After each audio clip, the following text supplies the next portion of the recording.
Breaking news. పశ్చిమాసియా భగ్గుమంటుంది. యుద్ధ భయంతో ఇరాన్ ప్రజల్లో వణుకుపుడుతోంది.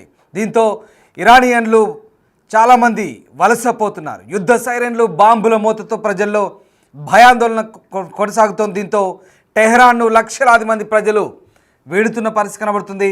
నగరం బయట రహదారులపై కిలోమీటర్ల మేర ట్రాఫిక్ జామ్ కొనసాగుతున్న పరిస్థితి. కార్లలో కుటుంబంతో సహా తరలిపోతున్నారు. టెహ్రాన్పై ఇజ్రాయెల్ భీకర దాడులు కొనసాగిస్తోంది.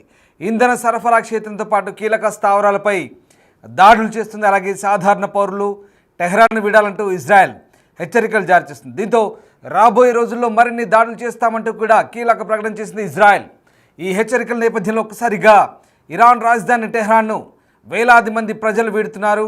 టెహ్రాన్లో దాదాపు 9 మిలియన్ల ప్రజలు, అంటే దాదాపు 90 లక్షల మంది జనాభా ఉన్నారు. ఒక్కసారిగా నగరాన్ని వీడుతుండడంతో గందరగోళ పరిస్థితులు నెలకొన్నాయి. మరోవైపు టెహ్రాన్లోని మసీదులు, పాఠశాలల్లో ఆశ్రయం ఉండాలంటూ ప్రజలకు ఇరాన్ సూచిస్తోంది. అయినా ప్రభుత్వం మాట లెక్క చేయట్లేదు. ప్రజలు ఇతర ప్రాంతాలకు తరలిపోతున్న పరిస్థితులు కనబడుతున్నాయి. ఒకసారి మీరు చూస్తున్న దృశ్యాలు ఇరాన్ రాజధాని టెహ్రాన్ నుంచి వందలాది సంఖ్యలో వాహనాలు కిలోమీటర్ల మేర బారులు తీరిన దృశ్యాలు ప్రస్తుతం ఇరాన్లో సర్వసాధారణంగా మారాయి. ఇజ్రాయెల్ భీకర దాడుల నేపథ్యంలో ఒక్కసారిగా ఇరాన్ వాసులు ఆ దేశం నుంచి తరలి వెళ్తున్నారు. పక్క దేశాలకు లేదా సురక్షిత ప్రాంతాలకు టెహ్రాన్ వీడి అక్కడి నుంచి వెళ్తున్నట్టుగా మనకు ఆ దృశ్యాలు కనబడుతున్నాయి. సోషల్ మీడియాలో ఈ వీడియోలు ఇప్పుడు చక్కర్లు కొడుతున్నాయి. వందలాది సంఖ్యలో కార్లు, అలాగే వాహనాలు. ఒకసారి ఆ దృశ్యాలు చూడండి. రాత్రిపూట ఇరాన్లో వాహనాల బారులు తీరి ఏ రకంగా ఆ వాహనాలు వెళ్తున్నాయి ఒకసారి మనం చూస్తే కనుక అంతరిక్షం నుంచి బహుశా ఏదో వెలుతుర్ల మిరుమిట్లు గొలిపినట్టుగా కనబడుతున్న ఆ దృశ్యాలన్నీ కూడా కార్లకు సంబంధించిన దృశ్యాలు. ఇరాన్లోని వాహనాలు వేలాది సంఖ్యలో రోడ్లపై పరుగులు పెడుతున్నాయి. ఒక్కసారి ఆ దృశ్యాలు చూడొచ్చు. ఇరాన్ రాజధాని టెహ్రాన్ నుంచి సురక్షిత ప్రాంతాలకు ప్రజలు వెళ్తున్న దృశ్యాలే ప్రస్తుతం మనం బిగ్ టీవీ స్క్రీన్పై ఎక్స్క్లూజివ్గా చూస్తున్నాం. ఇజ్రాయెల్ ఇరాన్పై భీకర దాడులు చేస్తుంది. ఈ నేపథ్యంలో ప్రధానంగా ఆయిల్ స్టేషన్లు, అలాగే ఇక సైనిక కార్యాలయాలు, అణుస్థావరాలపై భీకర దాడులు కొనసాగిస్తుంది. ఈ నేపథ్యంలో కొన్ని చోట్ల జనావాసాలపై కూడా మిసైళ్లు, డ్రోన్లతో విరుచుకుపడుతున్న పరిస్థితి. ఈ నేపథ్యంలో ప్రాణభయంతో ప్రజలు పరుగులు పెడుతున్న దృశ్యాలు, అలాగే వేల సంఖ్యలో కార్లు ఏ రకంగా ఇతర ప్రాంతాలకు తరలి వెళ్తుంది ఒకసారి ఆ దృశ్యాలు మనం చూడవచ్చు. ముఖ్యంగా చమురు క్షేత్రాలకు పెట్టింది పేరైన ఇరాన్ ఇప్పుడు పూర్తిగా ఆ చమురు నిల్వల కేంద్రాలపై ఇజ్రాయెల్ భీకర దాడులు చేస్తుంది. ఒకసారి ఆ దృశ్యాలు చూడండి. ఇరాన్ నుంచి టెహ్రాన్ నుంచి, ముఖ్యంగా రాజధాని టెహ్రాన్ నుంచి వేల సంఖ్యలో జనాలు వలసపోతున్న దృశ్యాలే ప్రస్తుతం మనం చూస్తూ ఉన్నాం. ఇక ఇజ్రాయెల్ మరిన్ని హెచ్చరికలు జారీ చేసింది. టెహ్రాన్లోని ప్రజలు సురక్షిత ప్రాంతాలకు తరలి వెళ్ళాలి, మేము మరిన్ని దాడులు చేయబోతున్నామంటూ ఇజ్రాయెల్ హెచ్చరికలు జారీ చేసిన నేపథ్యంలో ఇక ఇరాన్ ప్రజలు ప్రాణాలు కాపాడుకునేందుకు అక్కడి నుంచి బయలుదేరి వెళ్తూ ఒకసారి చూడండి. భారీ సంఖ్యలో వాహనాలు, కిలోమీటర్ల మేర క్యూ లైన్లలో ట్రాఫిక్ జామ్. పూర్తిగా ఏ రకంగా ఇరాన్ రాజధాని టెహ్రాన్ నుంచి వందల సంఖ్యలో వాహనాలు, అంతటి భారీ ట్రాఫిక్. ఒకసారి మనం చూడొచ్చు ఆ దృశ్యాలు ఎక్స్క్లూజివ్గా బిగ్ టీవీ స్క్రీన్పై చూస్తున్నాం. అలాగే రైల్వే స్టేషన్లో, ఎయిర్పోర్ట్లో మనం చూస్తున్న దృశ్యాలు ఎయిర్పోర్ట్ సంబంధించినవి. టెహ్రాన్ రాజధాని ఇరాన్ రాజధాని టెహ్రాన్ నుంచి విదేశీయులు కూడా దేశం విడిచి వెళ్లేందుకు ఇరాన్ కొన్ని ఆంక్షలు సడలించింది. అలాగే ఎయిర్పోర్ట్లో కూడా విపరీతమైన రద్దీ నెలకొంది. ఇటు ప్రపంచ దేశాలన్నీ కూడా తమ పౌరులు అప్రమత్తంగా ఉండాలంటూ సూచిస్తున్న నేపథ్యంలో ఇరాన్ను విడిచి ఇప్పటికే అమెరికా రాయబార కార్యాలయం నుంచి చాలామంది ఖాళీ చేశారు. అటు యూకే రాయబార కార్యాలయం నుంచి చాలామంది ఖాళీ చేశారు. యూకే పౌరులంతా కూడా ఆ దేశం విడిచి రావాలంటూ యూకే కోరింది. భారత్ కూడా తమ పౌరులు అప్రమత్తంగా ఉండాలంటూ సూచిస్తోంది. 10,000 మంది పౌరులు ఇరాన్ రాజధాని టెహ్రాన్లో భారతీయులు ఉన్నట్టుగా తెలుస్తోంది. వాళ్ళందరినీ కూడా సురక్షిత ప్రాంతాలకు తరలి వెళ్ళమంటూ భారత్ సూచిస్తుంది. ఒకసారి చూడండి ఆ దృశ్యాలు. కిలోమీటర్ల మేర ట్రాఫిక్. బాబోయ్, ఒకసారి చూడండి ఎంత దూరం నుంచి ఆ ట్రాఫిక్ ఒక్కసారి మీకే అర్థమవుతుంది.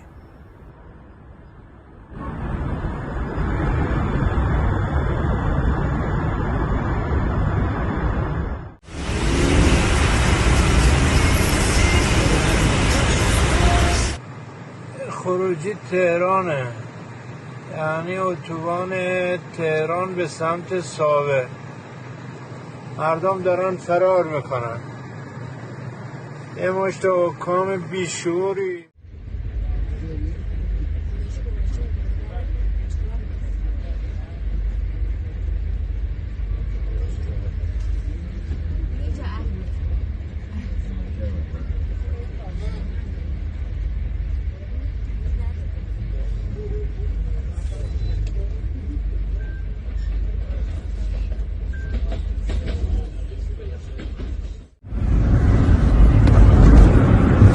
ساعت 5 صبح ఆజాద్రాయ్ తెహరాన్ షుమాల్. చూసారుగా దృశ్యాలు. వందల సంఖ్యలో, వందలు కాదు వేల సంఖ్యలో టెహ్రాన్ నుంచి కార్లు బయలుదేరుతున్న దృశ్యాలు. టెహ్రాన్ నుంచి సురక్షిత ప్రాంతాలకు, ఇతర దేశంలోని ఇతర ప్రాంతాలకు, అలాగే ఇతర దేశాలకు కూడా వలస వెళ్తున్నట్టుగా మనకు అర్థమవుతుంది. ప్రధానంగా ఇరాన్ బోర్డర్ను ఆనుకున్నటువంటి మిగతా దేశాలకు కూడా అక్కడి నుంచి తరలి వెళ్తున్న దృశ్యాలు మనం చూస్తున్నాం. వేల సంఖ్యలో, వేలు కాదు లక్షల సంఖ్యలో, దాదాపు 90 లక్షల మందికి పైగా టెహ్రాన్లో, ఇరాన్ రాజధాని టెహ్రాన్లో నివాసం ఉంటున్నట్టుగా తెలుస్తోంది. వాళ్ళందరికీ కూడా ఇజ్రాయెల్ భారీ హెచ్చరికలు జారీ చేసింది. మరొకసారి భారీ దాడులకు ఇక తాము సిద్ధమవుతున్నట్టుగా ఇజ్రాయెల్ ప్రకటించడంతో వేలాది సంఖ్యలో ఒకసారి ఆ ప్రజలు మనం చూస్తే అర్థమవుతుంది. పెట్రోల్ బంకుల దగ్గర కూడా వేలాది వాహనాలు క్యూ కట్టాయి. అటు నుంచి హైవేలెక్కి ఒక్కసారిగా జనాలు అక్కడి నుంచి వెళ్తున్నారు. ఒక్కసారి దృశ్యాలు చూడండి. ఇది హెలికాప్టర్లో తీసిన దృశ్యం ఇది. మరోవైపు కిలోమీటర్ల మేర వాహనాలు ఒకసారి చూడండి ఎక్కడి నుంచి ఎక్కడ దారితీస్తున్నాయి. ఆ రౌండప్ అంతా కూడా ఒక బాక్స్లో మీరు చూస్తే కనుక దూరం నుంచి తీశారు. కొన్ని కిలోమీటర్ల మేర కంప్లీట్గా రౌండప్ అయినాయి వెహికల్స్ అన్నీ కూడా. మరోవైపు ఇది బహుశా ఫ్లైట్ లేదా హెలికాప్టర్ నుంచి తీసిన విజువల్గా మనకు అర్థమవుతుంది. పైనుంచి లేదా ఫ్లైఓవర్ నుంచి ఏదో కారులో నుంచి తీసిన దృశ్యాలు కావచ్చు బహుశా. కానీ ఒకసారి చూడండి ఆ చీకట్లో ఆ వెలుతుర్లు, ఆ లైట్ల వెలుతుర్లు చూస్తే కనుక డే అండ్ నైట్ ఏ రకంగా ఇరాన్ రాజధాని టెహ్రాన్ వీడి మిలియన్ల కొద్ది ప్రజలు, అంటే లక్షలాది మంది ప్రజలు ఏ రకంగా తరలి వెళ్తున్నారో మనకు అర్థమవుతుంది. ఎటు చూసినా యుద్ధ సైరన్లు, బాంబుల మోతతో ప్రజల్లో వణుకు పుడుతున్న పరిస్థితి. ఎందుకంటే ప్రాణాలు కాపాడుకునేందుకు అక్కడి నుంచి పరుగులు పెట్టాల్సిన పరిస్థితి. గతంలో కూడా అంటే మనకు గాజా పరిస్థితులు ఇరాన్ వాసులకు కళ్ళ ముందు కనబడుతున్నాయి. గాజాలో కూడా వెస్ట్ బ్యాంక్లో ఇలాగే వెళ్ళమని ఇజ్రాయెల్ హెచ్చరికలు జారీ చేసిన వెస్ట్ బ్యాంక్లో కావచ్చు, గాజాలో కావచ్చు పెద్దగా ఖాతరు చేయలేదు ప్రజలు. కానీ ఇరాన్ వరుస బాంబు దాడితో ఒక్కసారిగా గాజాలో ఎంతటి ప్రాణ నష్టమో మనకు తెలిసింది. దాదాపు ఇప్పటి వరకు 55,000 మంది అధికారికంగా చనిపోయినట్టుగా చెప్తున్నారు గాజా ఆరోగ్య మంత్రిత్వ శాఖ. అంతకు మించి అనధికారికంగా లక్షల్లో చనిపోయినట్టుగా చెప్తున్నారు. అలాంటి పరిస్థితులు రాకుండా, అలాంటి పరిస్థితులు తలెత్తకుండా ఇరాన్ వాసులు ఇక్కడ జాగ్రత్త పడుతుండగా తెలుస్తోంది. ముందస్తు జాగ్రత్త చర్యగా ఇజ్రాయెల్ హెచ్చరికల నేపథ్యంలో లక్షలాది మంది ప్రజలు టెహ్రాన్ విడిచి సురక్షిత ప్రాంతాల కోసం వెతుకుతున్నట్టుగా తెలుస్తుంది. ఉత్తర టెహ్రాన్లో నుంచి పొరుగు ప్రాంతమైన సాదద్, ఆజాద్ ప్రాంతం నుంచి చాలామంది వెళ్తున్నారు. రాత్రంతా కూడా పేలుళ్ల శబ్దాలు విన్నామని, వాటిలో చాలా శక్తివంతంగా ఉన్నాయని, అపార్ట్మెంట్ భవనాన్ని మొత్తం కదిలించాయని కొంతమంది చెప్తున్నారు. అలాగే మరికొంతమంది సమీపంలోని భవనం నుంచి దట్టమైన పొగ వాసన రావడంతో గందరగోళం నెలకొంది. ఆ భవనంపై దాడి జరిగిన తర్వాత తమ ప్రాణాలు ఎక్కడ ముప్పొస్తుందని పారిపోతున్నట్టుగా మరికొంతమంది చెప్తున్నట్టు తెలుస్తుంది. ఇజ్రాయెల్ మాదిరిగా కాకుండా ఇరాన్ రాజధాని టెహ్రాన్లో ఆధునిక బాంబు షెల్టర్లు ఏం లేవు, పెద్దగా బంకర్లు కూడా లేవు. కాబట్టి ఆ నగరం 1980లో ఇరాక్ యుద్ధంలో ఉపయోగించిన సొరంగాలు, నేలమాలిగలు లేదా పాత షెల్టర్ను ఉపయోగించుకోవాల్సిన పరిస్థితి. ఆ దేశం చివరిసారిగా ఇంత తీవ్రమైన జాతీయ అత్యవసర పరిస్థితి. అంటే ఒక రకంగా ఇరాన్లో ప్రస్తుతం ఎమర్జెన్సీ కొనసాగుతుంది. ఇరాన్లో కొనసాగుతున్న ఎమర్జెన్సీ నేపథ్యంలో జనాలంతా కూడా బిక్కుమంటూ గడుపుతున్నారు. ముఖ్యంగా టెహ్రాన్లో ఎలాంటి షెల్టర్లు లేవు. ప్రజలు బేస్మెంట్లోకి వెళ్ళే పరిస్థితి కూడా చాలా తక్కువగానే ఉందని చెప్తే ఆ ఇరాన్ రాజధాని టెహ్రాన్ నగర మండలి చైర్మన్ మెహదీ చమ్రాన్ చెప్తున్నారు. సో అటు మెట్రోను కూడా తీవ్ర సంక్షోభంలో షెల్టర్గా ఉపయోగించవచ్చు చెప్తున్నారు. కానీ వ్యవస్థను మూసివేయాల్సిన పరిస్థితులు వచ్చినప్పుడు ఇక ఆ కొద్ది మాత్రం కూడా తలదాచుకోవడానికి లేదు. అలాగే ఆదివారం రాత్రి నుంచి టెహ్రాన్లో మెట్రో దాదాపు 24 గంటలు తెరిచి ఉంటుందంటూ ప్రభుత్వ ప్రతినిధులు చెప్తున్నారు. ఇక పాఠశాలలు, మసీదులు కూడా తెరిచి ఉంటాయి. అక్కడ తలదాచుకోమంటూ ఇరాన్ ప్రభుత్వం చెప్తుంది. కానీ ఎక్కడి నుంచి ఏ బాంబు వచ్చి పడుతుందో తెలియదు. ఆ రకంగా పాఠశాలలు అలాగే మసీదులు, ఒకసారి మీరు గమనించండి, పాఠశాలలు మసీదులు కనుక వీటిపై దాడి చేయరనేది ఇరాన్ లాజిక్. ఇక్కడ పాఠశాలలు కానీ మసీదులు కానీ యుద్ధనీతికి వ్యతిరేకంగా ప్రార్థనా స్థలాలపై కానీ విద్యాలయాలపై కానీ దాడి చేయకూడదని ఒక లాజిక్. కానీ మనం గాజాలో చూసాం. గాజాలో ఏమైంది? ఈవెన్ ఆసుపత్రులు కూడా, హాస్పిటల్స్ కూడా టార్గెట్ చేశారు. ఎందుకంటే హమాస్ టెర్రరిస్టులు సరిగ్గా ఆ హాస్పిటల్స్ కిందే కమాండ్ కంట్రోల్ సెంటర్స్ని ఏర్పాటు చేసుకుని ఏకంగా ఇజ్రాయెల్ పైకి దాడికి తెగబడ్డారు. అలాంటి అనుభవాలు కోకొల్లలు. కానీ ఇక్కడ ఇరాన్లో కూడా అలాంటి పరిస్థితులే ఉండే అవకాశం ఉంది. కాబట్టి ఇక్కడ పాఠశాలలు మసీదులో దాక్కోమన్న ప్రజలు ఏమాత్రం లెక్క చేయట్లేదు. తమ ప్రాణాలు కాపాడుకునేందుకు ప్రభుత్వ ఆదేశాలను కూడా లెక్క చేయకుండా టెహ్రాన్ విడిచి వెళ్ళిపోతున్నారు. ఒకసారి దృశ్యాలు చూడండి. వందల సంఖ్యలో వేల సంఖ్యలో కార్లు. బహుశా ఈ పరిస్థితి, ఇంత ఎమర్జెన్సీ సిచ్యువేషన్ ఇరాన్లో ఇటీవల ఎప్పుడు రాలేదు. ఎప్పుడో ఇరాక్ యుద్ధమైనప్పుడు బహుశా ఇలాంటి సిచ్యువేషన్ ఉంది. కానీ అప్పుడు పరిస్థితి వేరు. అప్పుడంతా కూడా ఫిరంగులు, ఆర్టిలరీ గన్లు ఎదురెదురుగా భూభాగంలోకి కొంతమేర అలా చొచ్చుకుంటూ వచ్చి ఆ యుద్ధ ట్యాంకులు లేదా ఫిరంగులో కాల్పులు జరుపుకుంటూ కొంతమేరకు ముందుకు చొచ్చుకొని వచ్చాయి. ఇప్పుడు ఆ యుద్ధం లేదు, ఆ పరిస్థితి లేదు. ఇప్పుడంతా స్మార్ట్. కూర్చున్న చోటే బటన్ నొక్కితే పక్క దేశంపై పడి పేలిపోవాల్సిందంతే. ఇక విమానాలు కూడా లేవు. విమానాల్లో వెళ్ళి బాంబులు వేసేంత సిచ్యువేషన్ టైం కూడా లేదు అక్కడ. కేవలం మిసైల్స్, డ్రోన్స్ కూర్చున్న చోట ఆపరేట్ చేస్తే పక్క దేశం యొక్క టార్గెట్, ఫిక్స్డ్ టార్గెట్, క్షణాల్లో నిమిషాల్లో అక్కడికి మిసైళ్ళు, డ్రోన్లు బాంబింగ్ చేయబడతాయి. చూడండి ఎంత మార్పు వచ్చింది. ఒకప్పటి ఆర్టిలరీ గన్స్ లేవు, ఒకప్పటి ఫిరంగులు లేవు, ఒకప్పటి యుద్ధనీతి లేదు, ఒకప్పటి భూభాగంలోకి చొచ్చుకుపోయి ఆక్రమించడాలు లేవు. ఇప్పుడంతా కూడా యుద్ధ తంత్రం మారింది. యుద్ధం జరిపే స్టైల్ మారింది. కంప్లీట్గా ఆకాశం నుంచి మిసైళ్ళు, డ్రోన్లు ఏ క్షణం నుంచి ఎటువైపు నుంచి ఏ వస్తాయో తెలియని పరిస్థితి. అలాంటి పరిస్థితిలో ఇప్పుడు ప్రజలంతా కూడా భయంతో వణుకుతున్న పరిస్థితి కనబడుతోంది. సో ఆ రకంగా ఇరాన్లోని నివాసాల ప్రాంతాలపై దాడి చేయడం ద్వారా ఇజ్రాయెల్ ఇక్కడ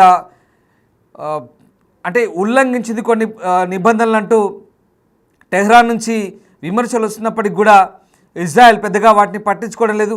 సో మొత్తం మీద ఇప్పుడున్న పరిస్థితుల్లో, అంటే నేను మీకు ఇందాక చెప్పాను, ఇరాన్ మిత్రదేశమైన హమాస్తో జరిగిన యుద్ధంలో ఇజ్రాయెల్ పాలస్తీనా భూభాగంలో కొన్ని ప్రాంతాలను నాశనం చేసింది. అలాగే గాజా జనాభా మొత్తాన్ని కూడా స్థానభ్రంశం చేసింది. మీకు మళ్ళీ చెప్తున్నాను, గాజాలో ఇప్పటి వరకు ఒక డజన్ల సంఖ్యలో తిరిగి వెళ్ళి మళ్ళీ వచ్చి ఉంటారు. కానీ ఉత్తర గాజా, దక్షిణ గాజా మొత్తం తుడిచిపెట్టిపోయింది ఇజ్రాయెల్ దాడిలో. ఇప్పుడు ఇరాన్ వాళ్ళకు కూడా ఆ పరిస్థితి రావద్దంటే ఖచ్చితంగా వాళ్ళు అక్కడి నుంచి వెళ్లాల్సిందే. ఇక్కడ ప్రధానంగా రాజధాని వదిలి వెళ్తున్న వాళ్ళు చాలామంది ఉత్తరం వైపు కాస్పియన్ సముద్రం దగ్గర వెళ్తున్నారు. అలాగే గ్రామీణంగా ఉన్నటువంటి కొన్ని ప్రాంతాల్లో వెళ్తున్న పరిస్థితి కనబడుతుంది. కాస్పియన్ సముద్రం వైపు వెళ్తున్నారు. అటు నుంచి ఇతర దేశాలకు వెళ్ళే అవకాశం కూడా మనకు కనబడుతుంది.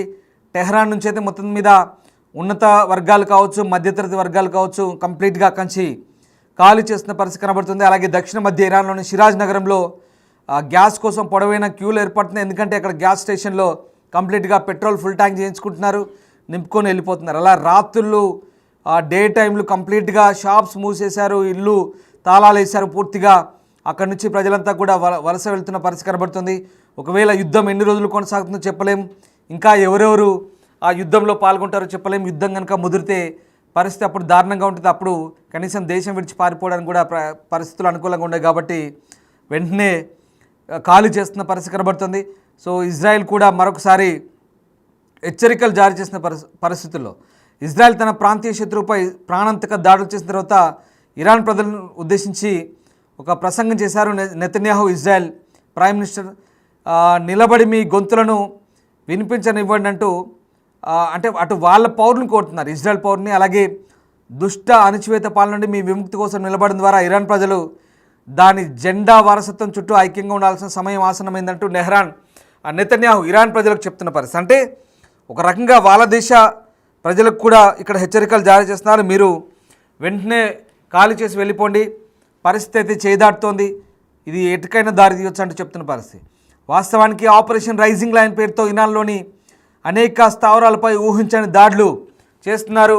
ఇరాన్ అత్యున్నత సైనిక జనరల్లు, సైనికాధికారులు, అణుశాస్త్రవేత్తలు, అలాగే ఇరాన్ మిలిటరీ చీఫ్ బాఘేరి, అలాగే Iran revolutionary guard chief IRGC chief Hosseini Salami, చాలామంది, ఒకటి కాదు ఇద్దరు కాదు, దాదాపు 10ల సంఖ్యలో టాప్ 10 కమాండర్స్ అందరినీ కూడా ఎలిమినేట్ చేసింది ఇజ్రాయెల్.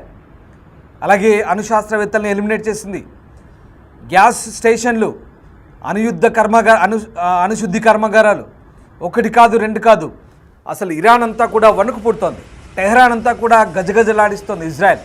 ఇరాన్ కూడా తక్కువేం చేయలేదు, ఇరాన్ కూడా అలాగే దాడులు చేస్తుంది. టెల్ అవీవ్, ఇజ్రాయెల్కి సంబంధించిన రాజధాని టెల్ అవీవ్, అలాగే హైఫా, జెరూసలేం, వాళ్ళపై వీళ్ళు విరుచుపడుతున్నారు. రకంగా పరస్పరం దాడులు కొనసాగుతుంది. కానీ ఇజ్రాయెల్ మాత్రం చాలా భీకర దాడులు చేస్తుంది. అది అంతు చిక్కని దాడులు, భయంకర దాడులు.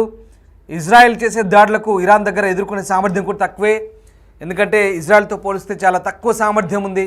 కాబట్టి ప్రజలు వలస వెళ్తున్న మనకు చాలా క్లియర్గా తెలిసిపోతుంది ఆ దృశ్యాలు చూస్తుంటే. ఒకసారి ఆ దృశ్యాలు చూడండి, వందల సంఖ్యలో వేల సంఖ్యలో ఎలా పోతున్నారు జనాలు. ఎందుకంటే ప్రాణాలు కాపాడుకుంటే తర్వాత ఎలాగైనా మళ్ళీ దేశం తిరిగి రావచ్చు. కానీ ఆ యుద్ధంలో కనుక చిక్కుకుంటే తర్వాత బయటికి వెళ్ళడానికి కూడా మార్గం లేదు. చెప్పాను కదా గాజా ఉదాహరణ, అదే పరిస్థితి ఉంటుంది. ఇప్పటికే సిరియా, లెబనాన్, ఇరాక్, వీటన్నిటి మీద ఇజ్రాయెల్ ఎక్కడ వెనుకాడలేదు. వీళ్ళందరి మీద కూడా బాంబింగ్ చేసింది. హౌతీల మీద కూడా విరుచుపడింది. ఇప్పుడు ఇరాన్ వంతు వచ్చింది. ఇంకంతేకాదు పాకిస్తాన్ కూడా మద్దతు ఇస్తే పాకిస్తాన్ కూడా నెక్స్ట్ టార్గెట్ చేయబోతుంది ఇజ్రాయెల్.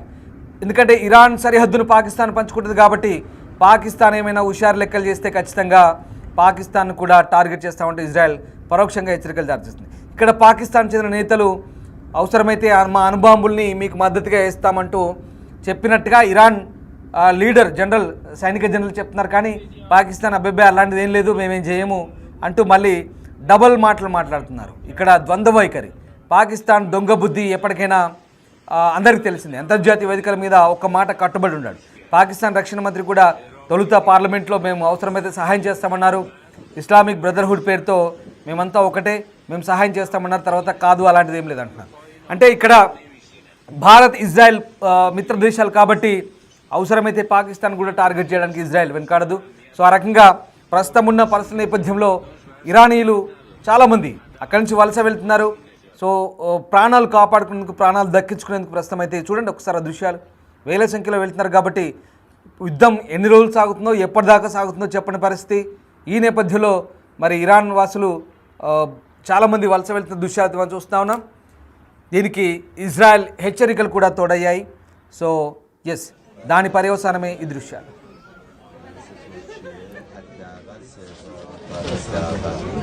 تهش فکر میکنم دیدن نمیدن همه منتظرن تا ورود بکنن دوباره